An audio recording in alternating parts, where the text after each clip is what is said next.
everybody. This is Nick. And Matthew from Plastic Tombstone. And we're back with another episode of I Heard Something About That, where we give you a weekly roundup of things we've heard throughout the week. And this week, it's Game of Thrones heavy because we both watched it last night. And we're going to do a full spoiler cast into it later in the show. You have to watch it the night of because you'll get spoiled the next day. You can't. Everybody... Or like 10 seconds after it's over. 10 seconds after it's over, it's like, can you believe this happened? Of course. Well, they always do that thing where it's like an unbelievable fate for a favorite character. And they put a picture of the character. I was like, oh, something must have happened to that guy. And it's just like, you don't even have time to like indulge it anymore. So we'll dig into that at the end of the podcast. We'll do a spoiler-filled discussion. But overall, just in general, what was your thoughts on this episode? I mean, the season openers are always a little slower than others, and it's always meant to sort of remind you about Game of Thrones and where everything was. Yeah, I think that's the good thing about it is because some of that stuff I was like, oh yeah, that's going on. Oh yeah. Remember that? Yeah, because unless you sit there and do like a full run through of the series before you watch it, you're like, wait, that happened in season 4? Yeah. And like, how are you supposed to remember that if season 4 was like 5 years ago at this point? So but can I say one thing about Game of Thrones? Hit it.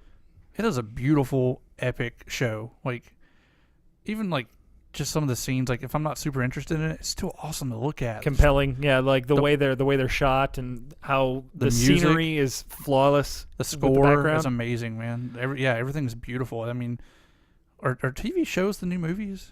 They might be. It depends on if you give them enough money. Game of Thrones costs like $8 million an episode. I could make a really good 1 hour show for $8 million. I know. I'm just saying, like, oh yeah, like television seems to be where all the original. Like, do you think we'd be as compelled with Game of Thrones if it was like a movie series, kind of like Lord of the Rings? The problem with movie series is they take so much longer to come out, and you get so much less. Yeah, you have to wait a year for Game of Thrones, but you get 7 hours. You have to wait a year for.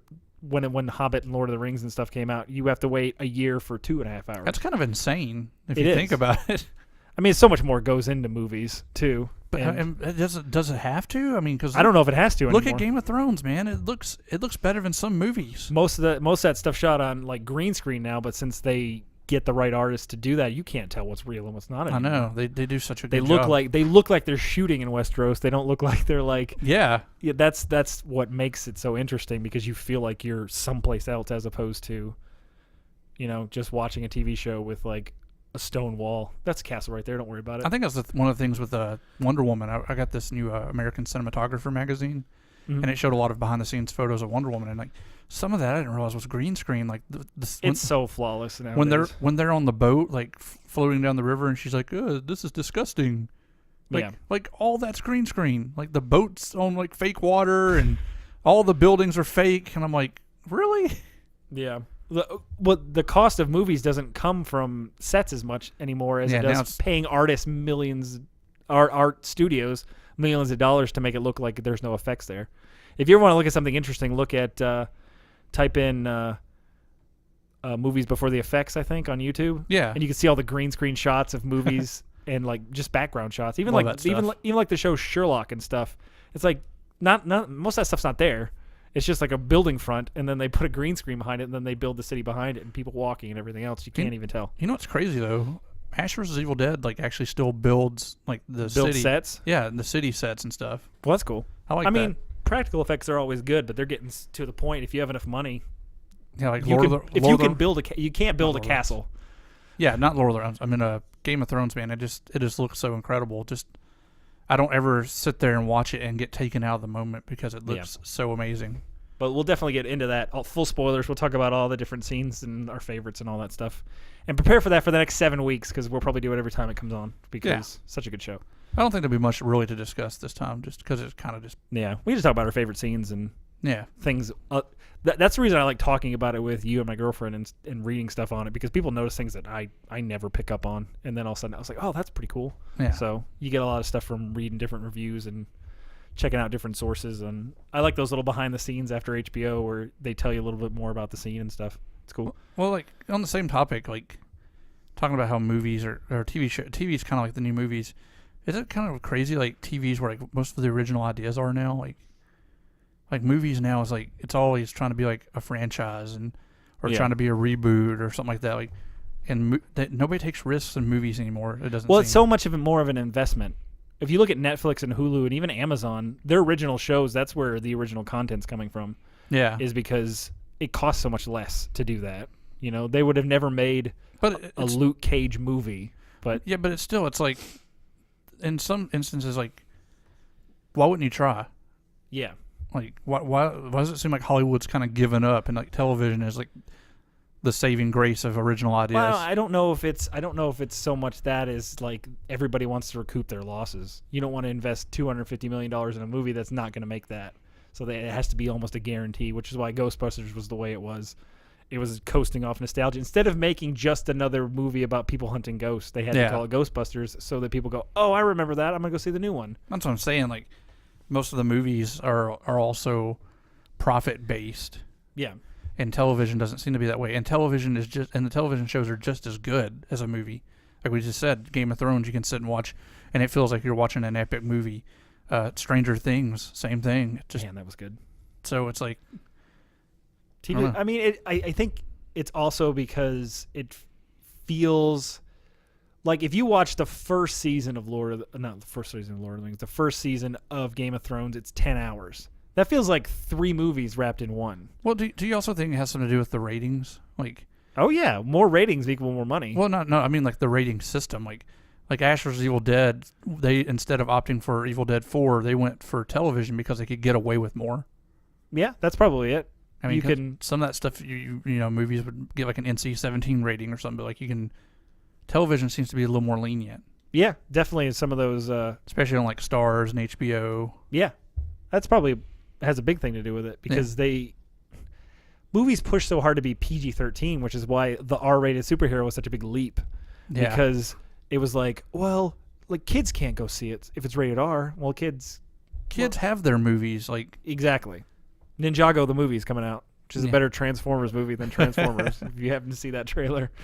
But on the same topic, I know I'm digging a little deep on this, but do it. I was thinking about, and I bring this up a lot, about the original Ninja Turtles movie and how good it was, and just it was a good action, fun movie, but it didn't use a lot of like insane camera techniques and stuff. Like most movies now, are cut every half a second. Well, a lot of that's to hide stuff. Yeah, that's what I'm saying. Like, but back then, like it seemed like they would have had more to hide, and they didn't, and it made for a better experience. Well, yeah, like there's a certain most of that stuff was shot on film, obviously. Right. It's not digital, so it's not like I'll just hit clear on the thing and we'll re-record that scene. It's fine. Film costs so much more. Yeah, so they had digital cards, so they had to get it right the first time. So maybe they spent more time and effort to make sure the scene looked right before they hit record. Yeah, but I'm talking about still with like a lot of camera movements, and so there's not a whole lot of insane. Well, you don't want to. If you're shooting on film, you don't want to risk so much. Oh, I gotta like do a circle and then pan right, and what if he's out of focus when I get around that corner? I'm gonna waste the film doing that. So they were just like, keep it straight. But do you think that makes those movies better from that perspective? Because like looking at like Transformers and stuff, like I know it's kind of a bad example, but watching those movies is like watching a car crash with like somebody with a bunch of dash cams in their car. Yeah, it's just like you can't follow it 90% of the time of what is going on, and that's part of it.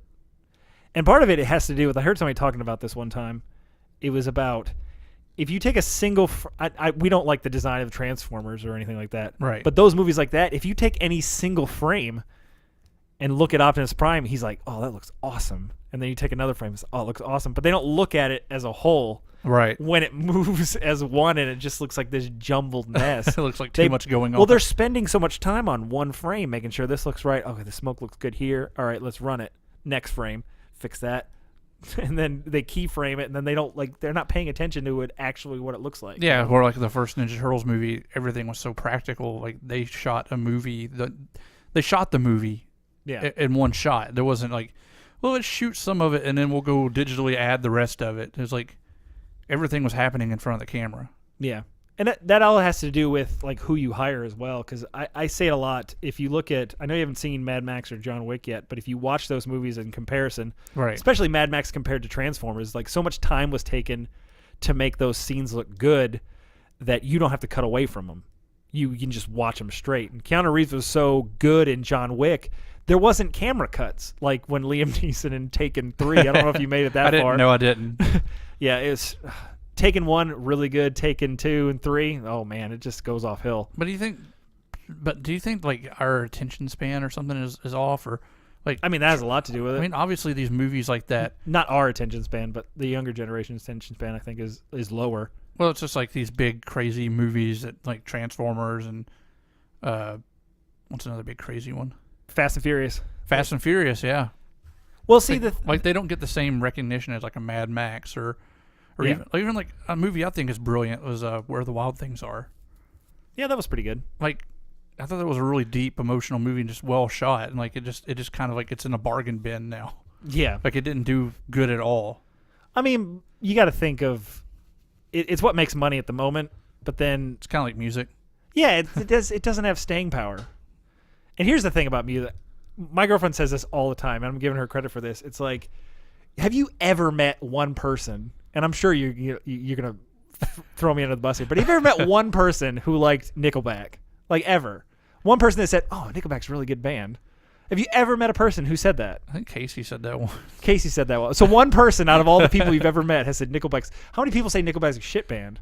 A lot, but I don't hang around people who say Nickelback's a good band. No, but I'm just saying, everybody I've ever met was like, "Oh, Nickelback's the worst." Yeah, but somebody's going to Nickelback concerts, so they wouldn't be making albums. They're people that we would never engage with. It's true, but that's the people that watch Transformers. Yeah, it's like, oh, it's really good. I mean, but like most people don't. They don't want anything that's deep at all. Yeah. I don't want to think too much. Yeah, some people use movies for escapism, and that's a good thing to do on occasion. It's just like I like that. I like escaping in a movie. That's why I don't like a whole lot of movies that are super grounded in reality. I do like escaping reality. Yeah, but I also don't like my movies just to be jumbled nonsense that doesn't lead to anything. Yeah, and doesn't make me feel anything. It just a bunch of insanity on a screen, and that's it. To Fast and the Furious credit, they are a cohesive story. Transformers. They hit the reset button every time they start a new movie and just forget. Every Transformers movie since the second one, there's something on Earth that's really powerful that'll rebuild Cybertron, yet we've never talked about it before this movie. I heard that little girl that like has her own trailer is barely in this movie. She's not in that very long. So it's like, I read an entire like synopsis of the movie, and my favorite part was, Mark Wahlberg's hanging out with the Dinobots and there's baby dinosaurs. Wait, what? Baby dinosaurs? Why are robots having babies? Why are they having baby dinosaurs? It doesn't make sense. Hey, they have Transformer heaven, so why the fuck not? That's what I mean. It's just like reset button. There's every no time thought put into any of that. Nobody thinks like whoever wrote that was like, fuck it, kids like baby dinosaurs. They'll sell toys. Nobody's like, hey, how does this make sense in the scheme of things? Like, how are these dinosaurs actually making babies? No, don't think about it. Don't think about it. Just make baby dinosaurs. Just make baby dinosaurs. The kids will love it. They'll buy it. We'll be rich. Fuck it. That movie was the lowest since the original Transformers. Good. But it killed overseas again. So there's going to be another one. Of course. So we'll be making fun of that next time. I'm sure something on Earth will be hidden away. This time it was Merlin's staff. We have to get the insert insanely powerful thing before the Earth is destroyed. Soon you're going to find out that like Hitler was in league with the Decepticons and there's like an evil Hitler staff. Megatron is actually Hitler reincarnated. Yeah, that's it. That's the next one. It's Mark Wahlberg's actually going to marry one of the Transformers and just keep it. Let's not forget. How far did you make of the Transformers? I know we're on Transformers topic now. 2. They lost me at fucking Transformer heaven. I was like, no. Remember that random scene where he goes to college and he meets a Transformer that's disguised as a person, and then that never happens ever again? I know. Like, it's like she perfectly disguised herself as a person, turned into a robot, chased him. Let's not do that anymore. Let's just look like big clunky fucking cars forever. They gotta take it over the whole world.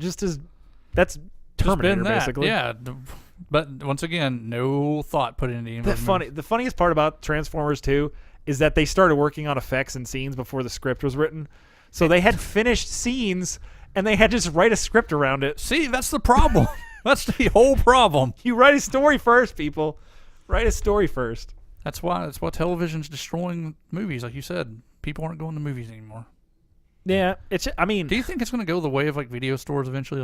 Like, hey, remember we used to go to the movies and sit down and eat popcorn? No, I don't know, man. I still think movies do really well.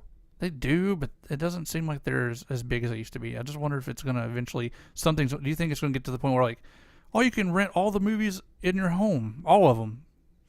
Yeah, but I enjoy the big screen experience. I do too, but I also enjoy going to a video store, and that's gone. Yeah. I think midnight shows are fading away. Yeah. Remember when people used to be like, I saw Spider-Man 2 at midnight release. I saw... Yeah, we did. We saw Spider-Man 3. Spider-Man 3. God, Avengers. Why did you see that? We saw Avengers at the IMAX. Avengers, that was an awesome one. Yeah. But I don't hear much about that anymore. Yeah, now it's like, oh, it comes out Thursday at 7 Wednesday o'clock. or Thursday, 7 o'clock. Just see it then. It'll be fine. I don't know. I don't think movies ever fade away, just like I think cable TV will never fade away. Cause I don't know. Oh, cable TV will go before movies for sure. Yeah, I think so too, but I think... We are a nation of entertainment as our primary export. So yeah, but it's also like we want it in the palm of our hands. That's true. We don't want to have to get out and find it. I mean, I enjoyed Spider-Man. I enjoyed the big screen experience of Spider-Man more than I would have like if we just watched it here first. Yeah, I mean, I love going to the movies. I just wonder if it's going to get to the point where part of it's because it's so expensive. That and like I don't know, like maybe the generations growing up is gonna a hipster thing. Well, not even that. It's just like maybe they're gonna get used to that they can just watch it on their TV. Yeah, I mean, as long as studios I mean, do you remember that when movies would come out and they would take like, we should change this podcast to "Do you remember when?" because we say that a lot. But do you remember when like movies would come out of the theater and then you wouldn't see it for like a year? Yeah. And now it comes out like 4 months later. That's because they've already packaged it and it's ready to ship. Yeah, well, it's all digital now, so just you transfer to a disc instead of the film transferring to videotape or DVD or whatever it was. Speaking of "Do you remember?" You know what's kind of crazy? What's that? Our generation is the last generation that grew up not connected to the internet. Yeah, I remember that. I remember AOL dial-up discs. Yeah, isn't that nuts?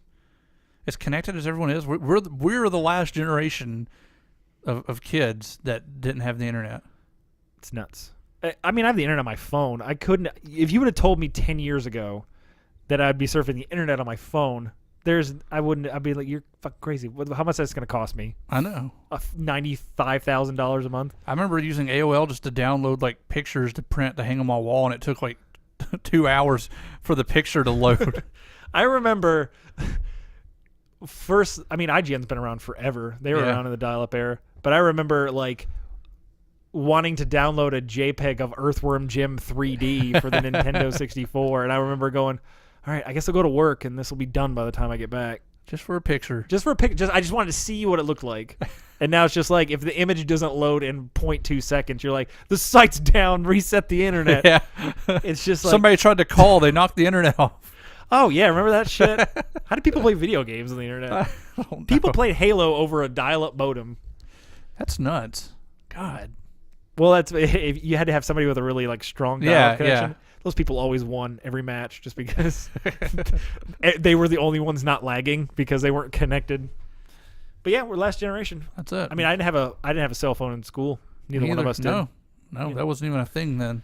Yeah, it was just like, you have a cell phone? Are your parents rich? I remember I had a friend my mom had a friend who had a phone in his truck, that was like his cell phone. It was like a cord. It's like a giant brick. Yeah. Oh yeah, it was connected to like the cigarette lighter. Yeah, and I was just like, and you had to pull I thought it was so cool that I could call Andrew from a car. Andrew, I'm in a car and I'm calling you. That's just nuts. And now it's just like nobody has a home phone anymore. Now it's just like people like the companies are like, you want a home phone now? Like, why? You mean I have to be home sitting next to the phone and then I can answer it? No, just call me on my cell phone. Everybody has it. It's so cheap now. Which is crazy because you think like that, like most people want to stay home and watch, like we're just talking about most people want to stay home and watch all their entertainment, but they have phones where they can leave. So it's like... Yeah, it's 6 one, half dozen the other. Speaking of way back when, Atari is making a new console called the Atari Box. Oh. Apparently plays old Atari games, but is also going to play up to date current gen games. But no word on what those games are. It's kind of like play like Xbox games and stuff illegally. I don't know how it works. Maybe it's a Steam thing where it's kind of like a Steam box. I don't know. I really don't know. They don't have a lot of information. They didn't release a lot except for like the specs on it. Think that's gonna flop? Hard to say. Depends on what's on it. Probably flop. I mean, the Steam box didn't do well, but that's because unless you're coming out with something revolutionary, like you're coming out with a bunch of games like that are just mind blowing that you can't get on any other console, I don't see it doing well. Yeah, I mean, you already got the heavy hitters now. I mean, look, when the Xbox came out, it didn't really catch on until Halo caught on. Yeah. Yeah, Halo was a very slow burn. I don't remember like anybody lining up to get Xbox, but yeah, you and me were like, oh my God, Halo's awesome. And then I remember you got an Xbox and we played Halo nonstop forever. So I went out and bought one, and then we played Halo nonstop forever, and then Halo 2 came out. And that was it. And that like pretty much solidified Xbox. I mean, it's funny to think that it was PlayStation versus Nintendo.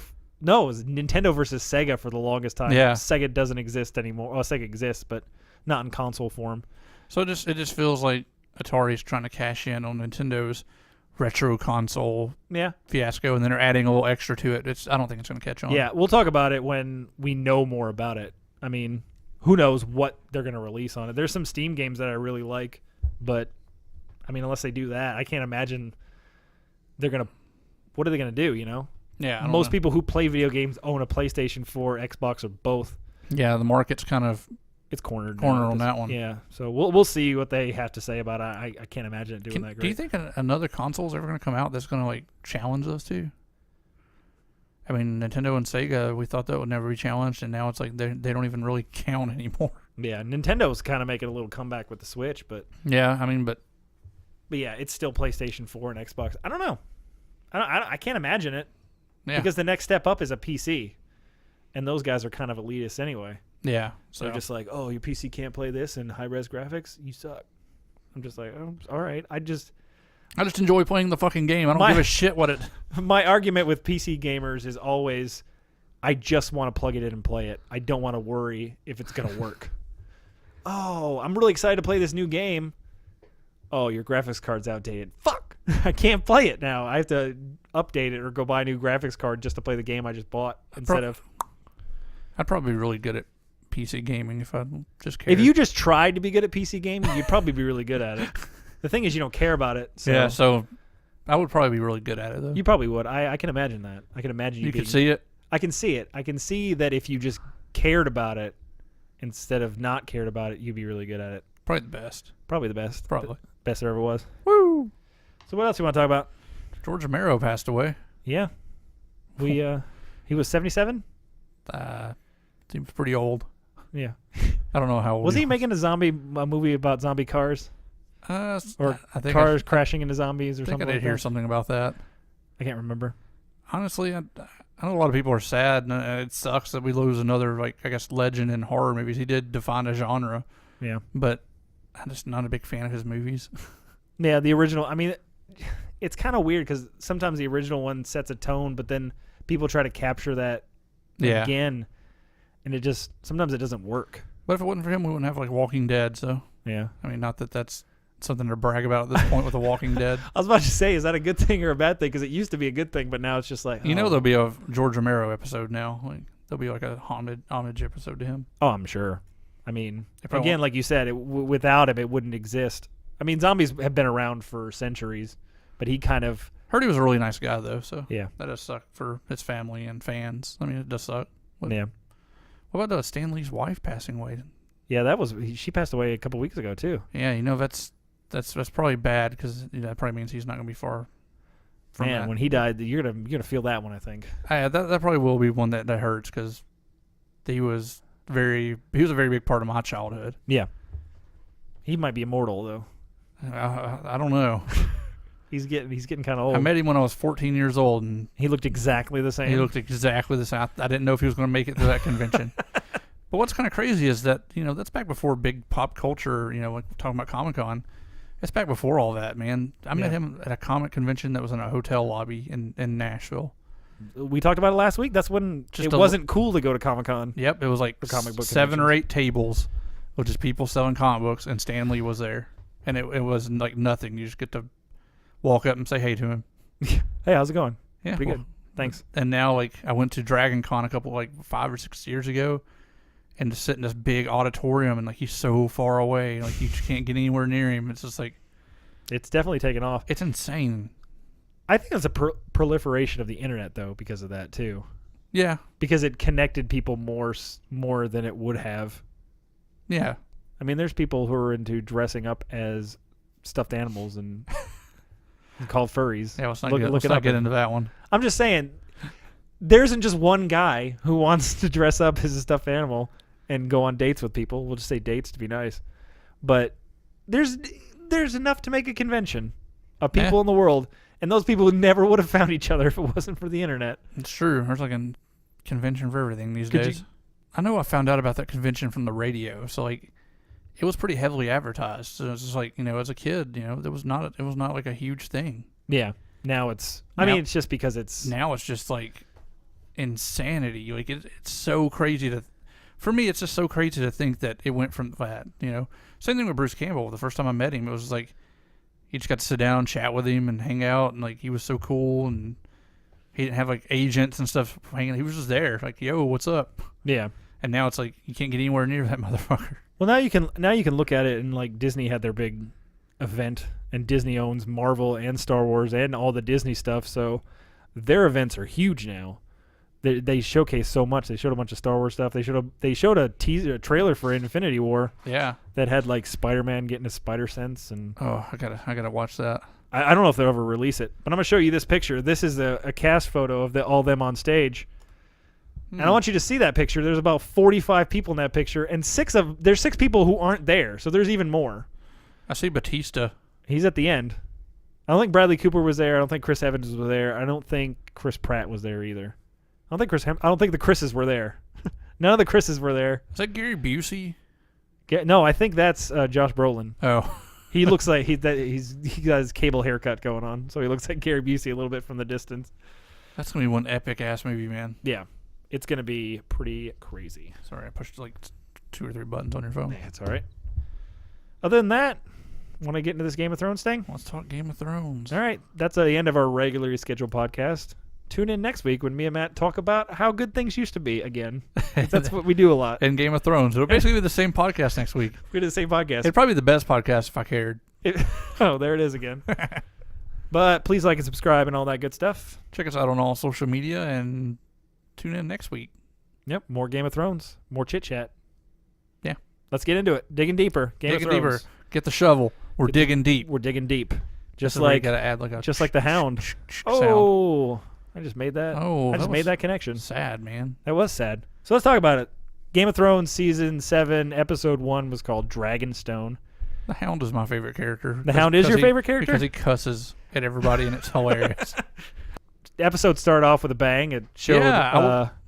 I'm sorry. Go ahead. It showed Walder Frey talking to all the Freys. I know, and I'm sitting there thinking, is this a flashback? Everybody's like, it's a flashback, and then it caught on. Like when they started, like I was like, yep. It's Arya. Yep, and Arya poisoned the remaining Freys and told the last Frey girl that tell everybody that the North remembers, and bam, kick it off. With a bunch of people dying. And Arya on her way to King's Landing, it seems like. And then we get a nice... How did she find out about the Red Wedding? She was there. She was, wasn't she? Yeah. See how much I forgot? That's what I mean. That's why it's good to get that little recap. Because all I kept thinking is like, man, she was with that Manny-faced god, like during all that. No, she was with the Hound. She went up to see her mom because the Hound was taking her to the Red Wedding. And she saw Robb Stark's body with the wolf head attached to it. Oh, yeah. Yep. Damn. Forgot about that. See? I think what we should do is have like a big Game of Thrones marathon before the last season starts. So we're just like, we got all the stuff. Because like you said, the Hound had a part in this episode that was really like, he's sort of making his redemption march, it seems like. And with all the cuss words attached. With all the cuss words, but he's with the... what are they called again? I can't remember. I don't know their names, but the Brotherhood Without Banners, I think, is what they're called. Yeah, they follow the fire god or whatever. Yeah, and they came across a cabin that he didn't want to go in, and turns out it's, if you remember back in season 4, thankfully they told you before the show. Yeah. That when the Hound was with Arya, he sort of like mugged and robbed this father and daughter, and just sort of left him there to die, and That was back when he was a bigger dick than he still kind of is, but now he's sort of atoning for what he's done in the past and all that stuff. And you get this nice little scene about him burying the bodies because he feels like they deserve to be buried, when before he wouldn't have cared. So it'd be interesting to see if he runs into Arya again. Yeah, because they had a pretty good dynamic. Yeah, they did. He's a compelling character in general, just like the way he looks, his demeanor, the way he talks. Yeah. That's the one thing that Game of Thrones does that I like, is they make you care about characters eventually. Like sometimes you don't. I gotta say this. I couldn't have cared who Hodor was back. I still don't care. I know, but I'm just saying. I'm just saying you don't really think about it. He's just, oh, this guy's here.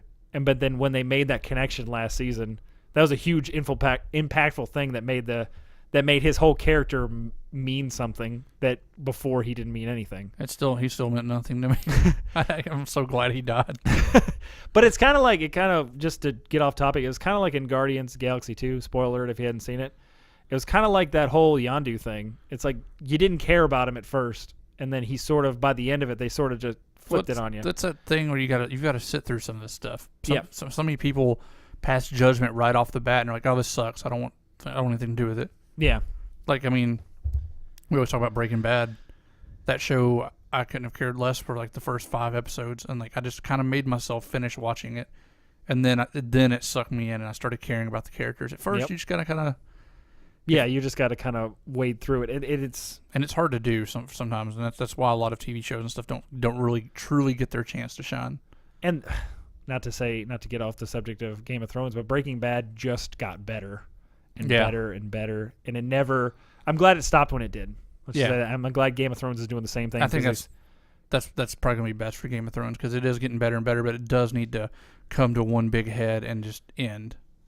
And then we got what else? We had a scene with Cersei and Jaime where Cersei just kind of doesn't care anymore. She just wants power. Yeah, she's finally in the position she's been trying to get in since season 1. Now she doesn't have any kids. All her kids are dead. Jaime's just kind of like, "Hey, are we gonna mourn our kids or what?" And she's like, "Nah, it's all good. let's go kill all our enemies." So she teams up with one of the Ironborn dudes. Yeah, Euron, I think is his name. Not Ramsey. Yeah, what's Theon? Theon's uncle. That's it. Yeah, Theon's uncle, who last season killed Theon's father by throwing him off a cliff and basically took charge. And then Theon and his sister, ran off and joined Dany. So now the Greyjoys are teaming up, or what's left of the Greyjoys are teaming up with Cersei, it looks like, and he promised her a gift. Yeah, so I was like, I kept waiting for that. I'm like, he's gonna kill Daenerys or something out of nowhere. Well, there's speculation, this is speculation territory, that he has a horn that can control the dragons. So if Cersei ends up with the dragons, that's a big game changer there. That'd be nuts. That would be crazy. But it also could be, what's his face? You remember, I think it was the end of season 3, where Robert Baratheon's bastard son, who was the blacksmith, who ran off with Arya, he just got in a boat and started rowing. Yeah. There's speculation that might be him that he found. I don't know why it would matter, but there's rumors that he's coming back this season. Huh. He's probably just coming back to die like poor Rickon Stark last year. Disappeared for 2 seasons and then came back to just get shot by Ramsay Bolton. I hope they kill that other. What's the Stark with Bran Stark? Yeah, I hate him. You hate him? Yeah. Is it because he looked like a child 7 years ago and now he looks like a 40-year-old man? No, I just always hated him. I just don't. He's one of those characters like they've tried to make me care about, and I just do not care about his story. I just want him to go away. Yeah. I feel like he's the only part of that show that really drags for me. Yeah. I thought it's all right, I guess. That's about the only way you can get exposition and a little bit of backstory about the White Walkers and stuff. So is Jon Snow's uncle, is he like a hybrid White Walker man, or is he just really frostbitten? He's really frostbitten. I don't know what his deal was. I can't remember. He had a name in the book. But yeah, I don't know where he is. I guess he's stuck in the north because he can't be cold. But he helped Bran and them, didn't he? Wasn't that him? Yeah, it was him. Yeah. But I mean, he said I got to go when he just left. Remember? Yeah, but is he a hybrid fucking White Walker I guess, human maybe. Or something? Like, because he looked kind of scary. Yeah, he was kind of like half frozen and stuff. Yeah, that's what I'm saying. Like, he's either just really frostbitten or he's like turning into a White Walker. So let me explain this. If anybody's listening to this about me and Matt and Game of Thrones, is we didn't read the books. Yeah. You know, we just watched the show, and honestly, you forgot some of the show. So if we say, "Oh, that guy," and you're just screaming at us because it's like, "You idiots!" It's what's his face. It's hard to remember, especially in the first 2 seasons. There's a lot of names getting dropped. Yeah, and we haven't went back and watched any of that. Like we've been watching it as it comes on TV. Yeah, and so you get a year off, and then it's hard to remember what happened. Yeah, because like in I said, 2010 or 2011 when the series premiered. Yeah, I mean that's a lot of story. Yeah, so it's the nuances and stuff are lost, but we'll try to do the best we can. Then you got big old Sam trying to be a maester, cleaning up poop. Oh, that was fucking hilarious. I kept expecting like a Tim and Eric moment, like it shows all the sounds. Like I expect like a beat to hit in. Like, so it essentially just Sam was cleaning up bedpans, feeding people, putting books back. It's kind of showing the monotony of his life. His life right now, trying to be a maester, but that's not his real goal. There, his real goal is to find out a way to kill the White Walkers, which he seems to have found. Because Dragonglass is on that island. There's a mountain of it, apparently. So that's probably how Jon Snow meets up with Dany, because you know they're going to meet this year, and probably be like, "Hey, can we use your mountain to make a bunch of weapons? Because that's about the only way we can kill them." And Dany knows nothing about the White Walkers. That's the hardest part about the show to remember, is that a lot of people are too far away to care. Yeah. The North knows about the White Walkers. The Wildlings do because they dealt with them. Jon knows about them because they don't. Sansa hasn't even seen them, and she's right beside him. She's like, "Why are we worried about these things that don't exist?" And Jon's like, "Well, I saw them. That's the whole point." And they're like, "You're high." It's like, Jon Snow, you crazy bastard. Get it? Jon Snow, you died once. What do you know? What do you know? You know nothing. But, yeah. Dany doesn't know that the White Walkers are even a threat. She just wants the Iron Throne. And Cersei's just trying to get everybody killed. And then, like, you see the army of the White Walkers. Oh, like, yeah, you get to see the White Walker giants. Yeah, so they're coming. I can't wait for that battle, man. I can't wait. What I'm hoping this winds up at, all the 4 people who are kind of fighting finally all get ready to fight, and then here come the fucking White Walkers, and they just start slaughtering all of them. Yeah, I think speculation. I'm speculating that I think the White Walker threat might not make a forefront until like the last episode or 2. Yeah. And I think this season will conclude with that. Well, this season will conclude Cersei, Greyjoy, all that stuff. All that stuff will be concluded, and I think you'll get a White Walker centric 8th season. Do you think any of the main 4 are going to die? Who do you consider the main 4? Dany, Tyrion, Jon Snow? No, I mean like the 4 groups that are kind of like, you got the Ironborn, and then you got the dragon people, and then the North, and then Cersei. That's like the big armies right now, right? Yeah. Who do you think the leaders of those armies are going to die? It's hard to say. Because I mean, man, that Red Wedding, like you thought Robb Stark was going to come up with his big army, and then they all that whole storyline's like, nope. Yes, yeah, that was so jarring about that storyline. Was that storyline just stopped there? It's done. It was like you were getting ready, like, yeah, they're gonna go they're gonna go King's Landing and whoop their asses. Oh nope, they're all dead. Yeah, they just all died. So speaking of Dany, she's but do you think any of them are gonna die? Like, do you think that could happen? It's so difficult to guess. Game of Thrones is probably the hardest show to guess. Like, I think Walking Dead, you can start to guess what's happening. Like, what if they killed Daenerys? Like, what would happen? The whole series revolves around her getting back and she dies this season? Yeah, like, what if that happened? I don't know. Wouldn't that be insane? But I mean, you still got Littlefinger and Varys. Littlefinger's an awesome character too. He's such a he's such a slime ball. Yeah, and he's definitely he's got ideas and plots. I wouldn't be surprised if he made it pretty far. But I don't know. It's hard to say. It's here. I don't know if you had the same experience watching season 1 that I did, when fucking Eddard Stark's about to get his head chopped off. You're like, somebody's gonna save him, right? Yeah. There's gonna be some big rebellion. Nope. He just does. He's dead. You thought he was a hero because you see he's like on all the cover art and stuff. And like I was like, oh, this whole show's pretty much going to revolve around him. Nope. Makes it 9 episodes, and that's he's it. Totally dead. But yeah, so it's hard to say. Even what was that guy? The guy that got his head smushed by the mountain. I can't remember what his name was. Oh, that like Parisian guy or whatever. Yeah. I can't remember what his name was. I can't either, but he was like, he thought he was going to be something. Yep. Nope. That's what I mean. It's so hard to say. So you never know. Like they're all. It could end very bleakly. I mean, unless you're Jon Snow. You think he's infallible? I guess. I mean, they've killed him once. Yeah, but I think I don't know. I think that was a big loop-de-loop. Is Melisandre dead? Did she die? No, he sent her away. Okay. He just like sent her. He said, "Go away," and she left. I don't know where she is. Yeah, here. Yeah, she's like, "Yeah, here." Oh, we saw Jorah Mormont in Captain Friendzone. He was in the Maester prison or quarantine or whatever. The guy who was really into Dany, but she's like, "No, we're just friends." Yeah. Oh yeah. That's his name. Yeah, Jorah Mormont. I call him Captain Friendzone because he just. Oh, you should have just called him that old dude that hangs out with Daenerys. Captain Friendzone works better though, because she's like, "Oh, I love you." She's like, "Oh, it's okay." She's like, we're still friends, right? Yeah, we're still good, right? We can still like go have girl time, right? But gossip. Yeah, they just showed him that was about it. You see his arm. You see he's being eaten up with that stone disease or whatever. Which I would like to see more of that. Those little stone guys. Yeah, it's like the grayscale, I think it's called. Yeah, you got to figure out what's going on with that. Yeah. I don't know. I know this season's gonna have a big boat battle, which is probably gonna be a Greyjoy boat battle thing going on. I don't like boat battles. You don't like boat battles? No. All right. What about boat battles with dragons? No. You just don't dig it? I don't like space, and I don't like water.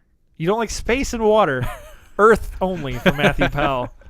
No, I mean, it can be on another planet. I just don't like it in the openness of space. Oh, gotcha. Openness of space and the openness of water. He doesn't like open areas. Yeah, he wants mountains. I like it where you can have people have stuff to hide behind.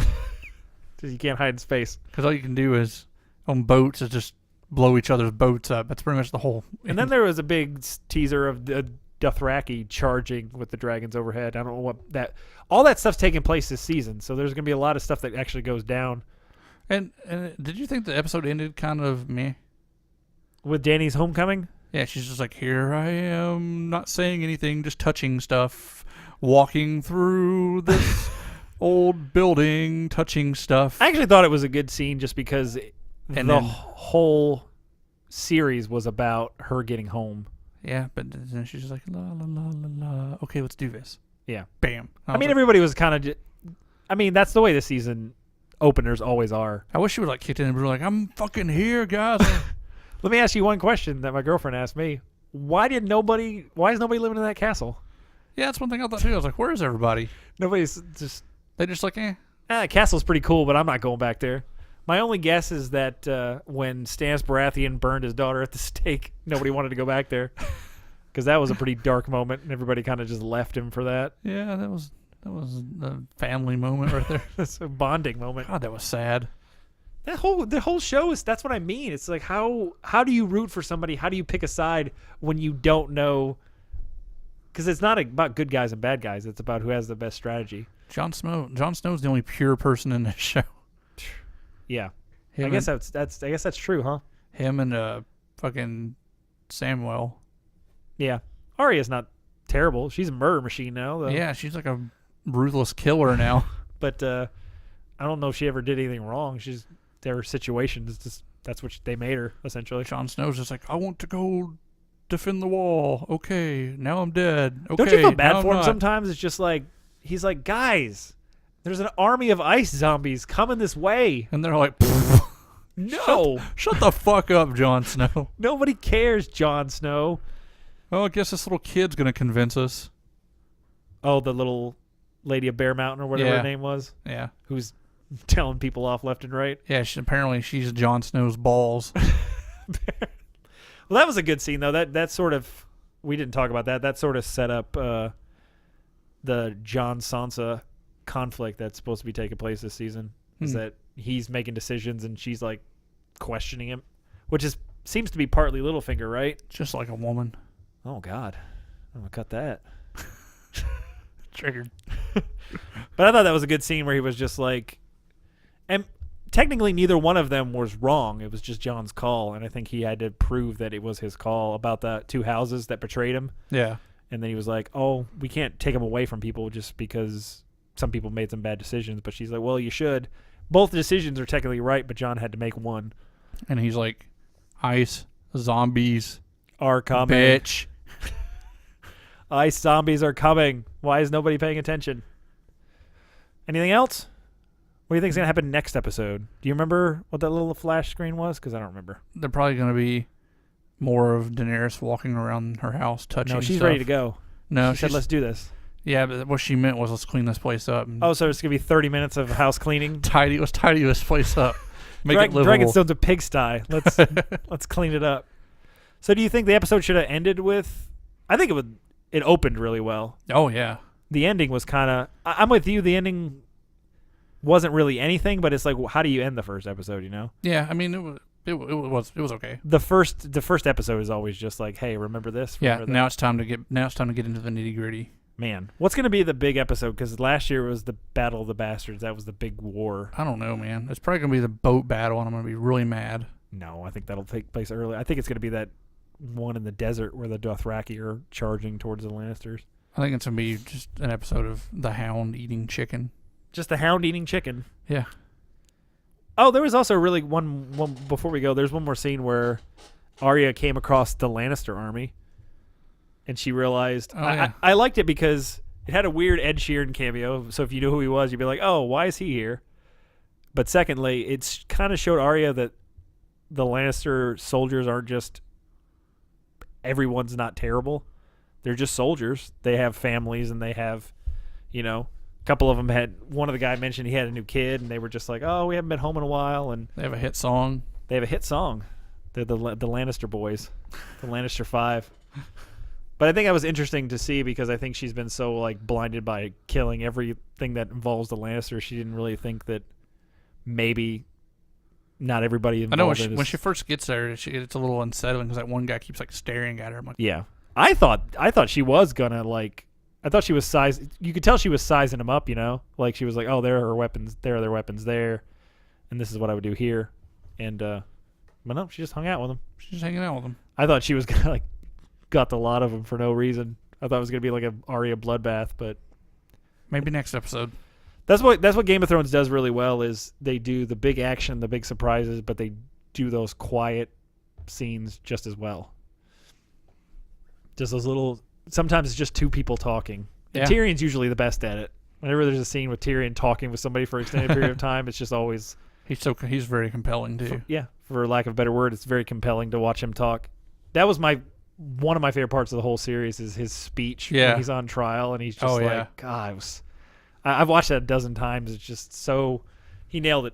He deserved a Emmy or whatever he got for that one. Anything else? No.